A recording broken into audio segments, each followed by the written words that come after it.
Angin udah maju ini. Gimana sih kayak gitu bener ah.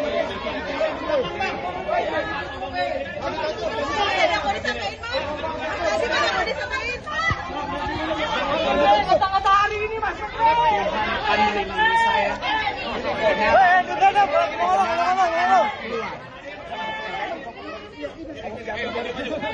Allah akan mengetahui kebenaran.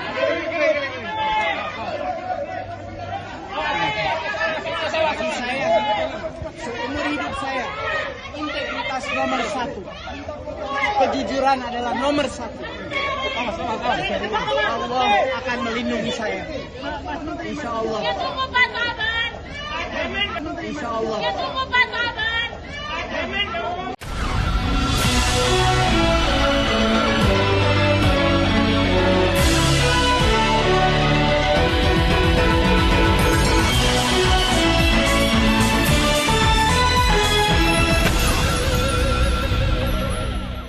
Halo, apa kabar? Assalamualaikum warahmatullahi wabarakatuh. Saya Rusbun Arif, senang sekali bisa kembali menjumpai Anda semua. Kejaksaan Agung akhirnya menetapkan mantan Mendikbudristek Dikti Nadiem Anwar Makarim sebagai tersangka pengadaan dugaan korupsi. Ini maksud saya pengadaan laptop Google Chromebook yang merugikan keuangan negara sebesar 1,98 triliun. Bukan hanya itu, setelah ditetapkan sebagai tersangka, Nadiem juga langsung ditahan.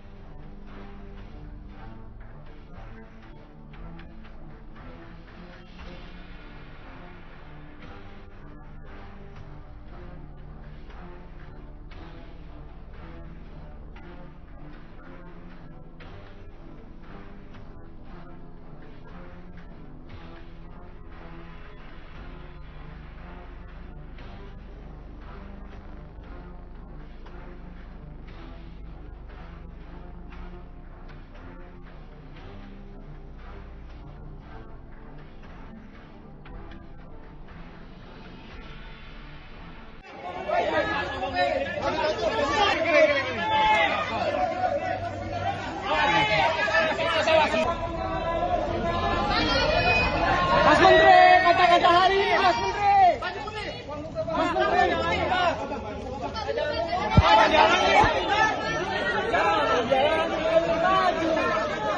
Dikit angin udah maju ini. Gimana sih kayak gitu bener ah. Tuhan akan melindungi saya.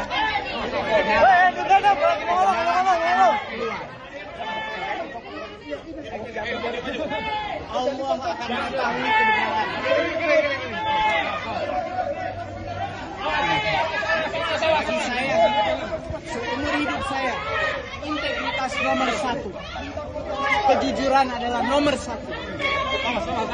Allah akan melindungi saya. Insya Allah. Ini sungguh tragis ya nasib Nadiem Makarim ini, karena dia ini kan dikenal sebagai seorang anak muda yang cerdas dan kemudian sukses sebagai pengusaha, karena dia yang pertama kali membesut Gojek gitu, dan kemudian dilirik oleh Presiden Jokowi untuk masuk ke dalam kabinet. Tapi pada akhirnya dia ini harus mengalami nasib tragis seperti itu, sama dengan koruptor-koruptor lainnya itu termasuk harus pakai rompi. Ya tergantung kejaksaan atau KPK yang menangkap, warnanya rompinya beda-beda. Ya, kali ini rompi pink dengan tangan di borgol dan dia harus mendekam di penjara.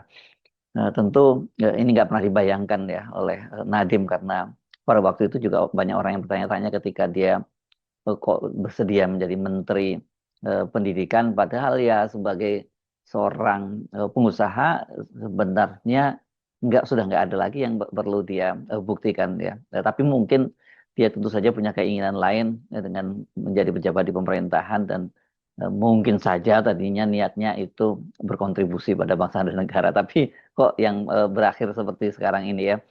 Langkah Kejaksaan Agung itu seperti adu cepat dengan Komisi Pemberantasan Korupsi.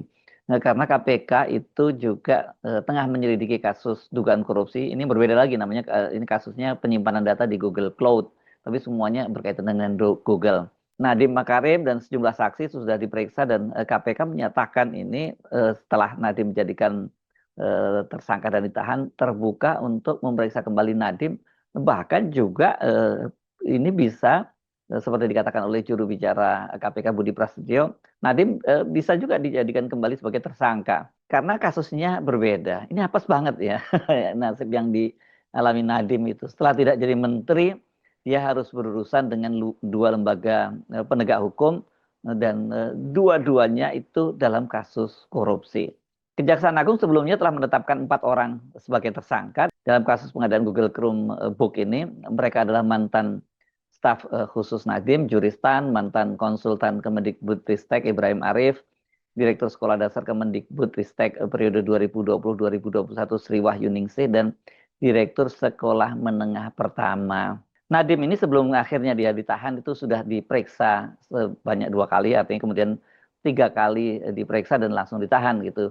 Dan di tengah proses itu pada tanggal 7 Agustus dia diperiksa oleh Komisi Pemberantasan Korupsi dalam dugaan kasus korupsi Google Cloud tadi ya. Direktur Penyelidikan Jampitsus Nur Cahyo Jungkung Madio menjelaskan konstruksi hukumnya mengapa kemudian akhirnya Kejaksaan Agung itu memutuskan menahan Nadiem Makarim. Sehubungan dengan perkembangan penyidikan perkara dugaan tindak pidana korupsi pada Kementerian Pendidikan, Kebudayaan, Riset, dan Teknologi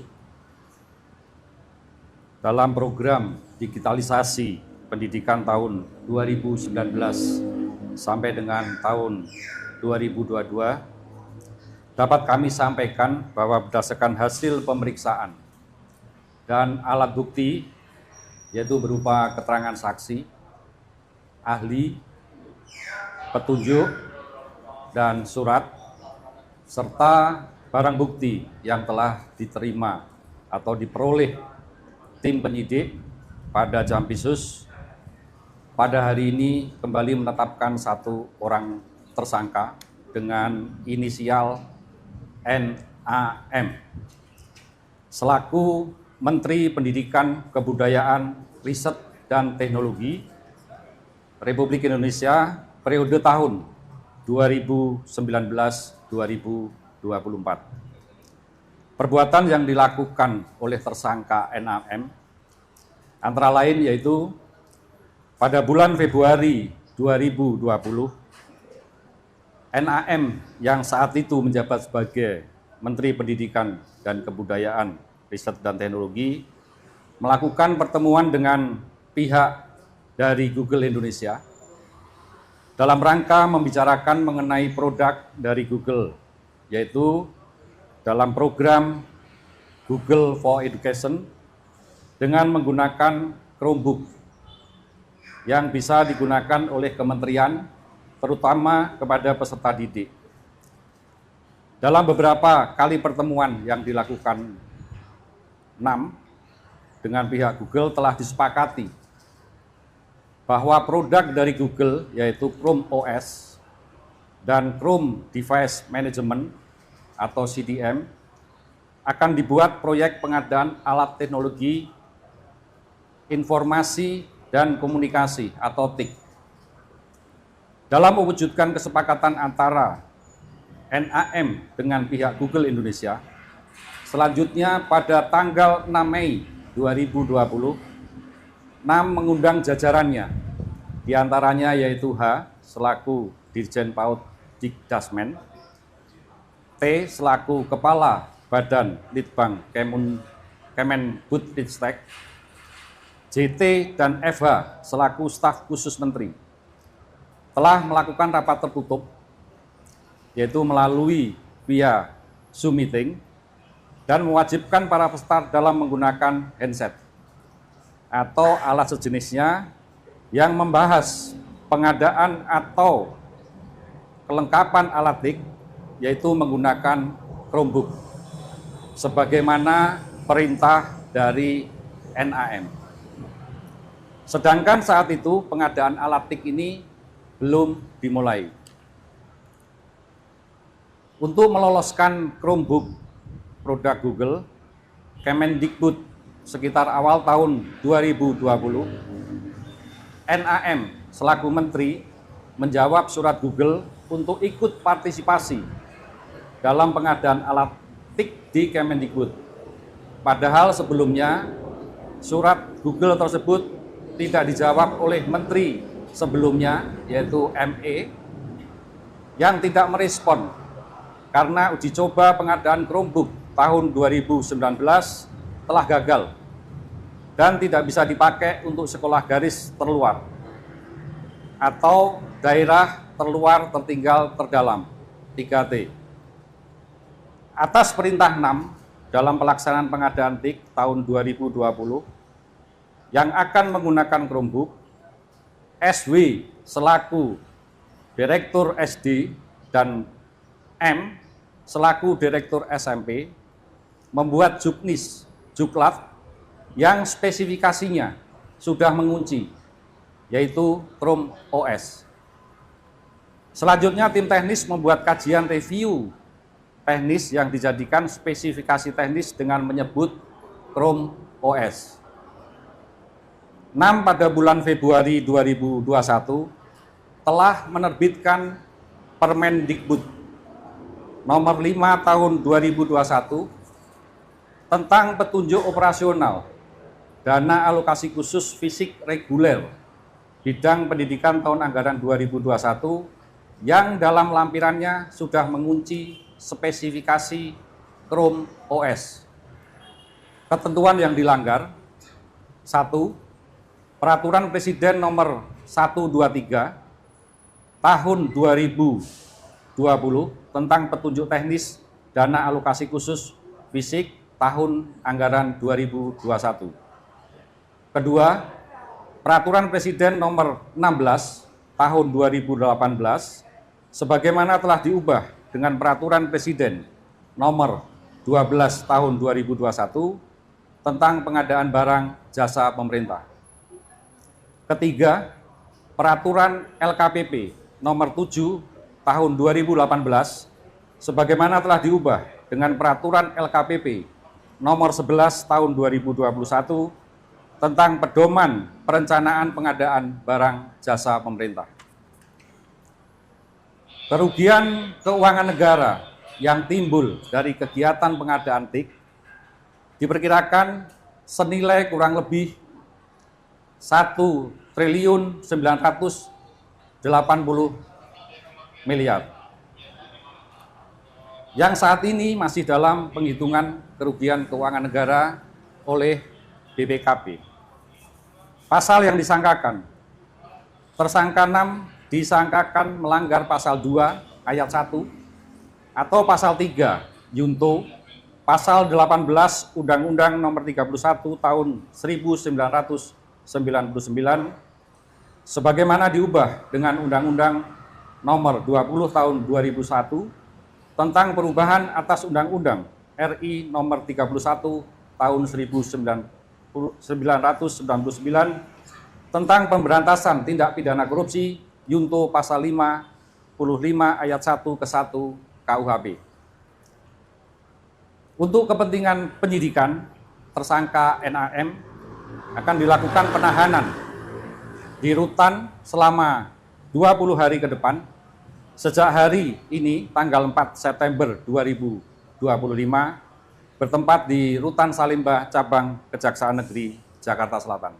Nah, seperti dikatakan oleh Direktur Penyidikan Jampitsus Nur Cahyo, Nadiem itu ditahan sampai 20 hari ke depan, mulai tanggal 24, dan ini opsinya sesuai dengan aturan KUHP memang bisa diperpanjang sampai kemudian Kejaksaan melimpahkan kasusnya ke pengadilan. Bagaimana dengan KPK? Kata juru bicara KPK, semua kemungkinan tentunya terbuka dan nanti pasti akan dilakukan koordinasi dengan Kejaksaan Agung supaya proses penegakan hukum baik yang berlangsung di KPK ataupun di Kejaksaan Agung bisa sama-sama berjalan dengan baik dan dengan efektif. Ini ketika ditanya wartawan, bagaimana ini karena Nadiem sudah ditahan oleh Kejaksaan Agung. Seperti dikatakan oleh juru bicara KPK, kasus pengadaan Google Cloud yang sedang diusut oleh KPK saat ini masih dalam tahap penyelidikan. Karena itu, kata dia, ya KPK terbuka memanggil dan memeriksa pihak terkait termasuk Nadiem Makarim untuk dimintai keterangan. Hanya kapan Nadiem itu akan diperiksa lagi, dipanggil lagi, ya tergantung kebutuhan dari penyidik KPK. Sampai saat ini, kata dia, penyelidikan terkait perkara pengadaan Google Cloud di Kemendikbudristek masih berproses. Namun detailnya seperti apa, sejauh mana belum bisa kami sampaikan secara detail karena masih dalam tahap penyelidikan, kata Budi. KPK sudah memeriksa Nadiem Makarim, seperti saya sebutkan tadi, terkait dengan kasus dugaan korupsi pengadaan Google Cloud ini di kantor KPK itu pada tanggal 7 Agustus lalu. Waktu itu cukup lama loh pemeriksaan Nadiem itu, selama lebih kurang 9 jam dari pukul 9 pagi hingga pukul 18 malam. Nah, bagaimana kemungkinan Nadiem ini juga jadi tersangka lagi oleh KPK? Ini Budi Prasetyo menyatakan bahwa seseorang bisa saja berstatus tersangka dalam kasus yang ditangani oleh dua lembaga hukum yang berbeda. Dalam hal ini, Nadiem menjadi tersangka dalam kasus korupsi pengadaan laptop Chromebook yang ditangani oleh Kejaksaan Agung, dan kemungkinan ini memungkinkan Nadiem juga jadi tersangka dalam kasus untuk ini Google Cloud tadi. Dia memberikan contoh misalnya perkara bank di BJB, Bank Jabar Banten. Ada satu orang tersangka yang ditetapkan oleh KPK dan juga ditetapkan tersangka oleh Kejaksaan Agung, kata Budi hari Kamis kemarin. Karena itu dia menyatakan bahwa pemeriksaan Nadiem nantinya akan berkoordinasi dengan Kejaksaan Agung. Pasti akan dilakukan koordinasi supaya proses penegakan hukum baik yang berlangsung di KPK maupun di Kejaksaan Agung bisa sama-sama berjalan dengan baik dan efektif. Itu dia saya sebut ya, tragis betul nasib Nadiem ini ya. Ini luar biasa ini. Orang seperti Nadiem kan sebenarnya saya sebut sebenarnya sudah tidak kekurangan lagi dengan posisi dia sebagai pendiri dari Gojek, dan masih dia meskipun sekarang bukan lagi pemilik saham mayoritas, tapi dia masih punya saham di Gojek, dan Gojek ini bagaimanapun sebuah perusahaan yang tumbuh. Hanya saja sekarang ini Gojek menjadi sorotan ini berkaitan dengan banyaknya aksi para driver ojek yang ini mereka merasa bahwa ya masa depan mereka dan juga kerja mereka dengan aplikasi ini memang tidak ada jaminan terhadap masa depan dan juga jaminan hari ini, karena mereka ini statusnya mitra bukan karyawan. Jadi ya kalau terjadi apa-apa semua ditanggung sendiri. Nah, kita akan terus pantau ya kasus Nadiem Makarim ini, kan kalau dia bersama seperti halnya Tom Lembong, sama-sama lulusan Harvard gitu. Hanya saja kalau dalam kasusnya Tom Lembong itu kan terkesan kasusnya dicari-cari, makanya kemudian setelah divonis 4,5 tahun penjara kan Tom Lembong itu diberikan abolisi oleh Presiden Prabowo Subianto. Apakah Nadiem juga akan mendapatkan keistimewaan itu, mendapatkan abolisi dari Presiden Prabowo? Nah, ini saya kira kasusnya agak berbeda, karena kalau dari penjelasan Kejaksaan Agung konstruksi hukumnya cukup jelas gitu, dan bagaimana peran Nadiem di situ. Sementara dalam kasus Tom Lembong yang ditangani juga oleh Kejaksaan itu kan memang sangat terkesan dicari-cari, karena di dalam kasus Tom Lembong itu kan tidak ada kerugian negara, tidak ada aliran dana ke Thomas Lembong, dan juga tidak ada mens rea niat jahatnya. Dalam kasusnya Nadiem Makarim ini sejak awal Kejaksaan Agung firm menyebutkan bahwa kerugian negara itu mencapai 1,98 triliun. Tapi detailnya juga masih akan terus akan dipastikan oleh hasil audit yang dilakukan oleh BPKP. Saya Subun Arif, sampai jumpa lagi. Wassalamualaikum warahmatullahi wabarakatuh.